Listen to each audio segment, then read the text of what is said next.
কই গো, করবে তো তাড়াতাড়ি আসো নাকি? ওইদিকে আমার ভাতা চলে আসবে।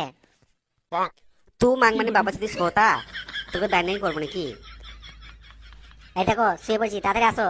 এদিকে যদি আমার ভাতা চলে আসে না, মেয়েরে গাঁ ভেঙে দেবে আমার। হ্যাঁ, কি বলবো গো সোনা, তোমার বুকের উপর মাথা রেখে আমার শুতে যা ভালো লাগে। কি বলছো সোনা? তুমি সত্যি বলছো? হ্যাঁ গো সোনা, আমার জান, আমার মুনু মুনু, আমি সত্যি বলছি, তোমার গায়ে হাত রেখে বলছি। দেখো দেখি বাইরে একটা কি আওয়াজ হলো। আমার ভাতা এলো না তো আবার। হ্যাঁ দেখি, দাঁড়াও। কি হলো রে বোকা চোদা খানকি ছেলে, উঠলি কেন কর? এই যে শুনলো খানকি মাকে আঁট করে বাবা চুদি, তোকে আমি কিছু বলবো না। তুই এই ঘর থেকে তোর জামা কাপড় যা আছে জ্বালবি লে, দিয়ে ব্যাগ গোটা দিয়ে এই সোনার সঙ্গে চলে যা। আমি আর তোকে লবই না। হ্যাঁ হ্যাঁ চললাম। তোর বালের মতো ভাতার কাছে কে থাকবে?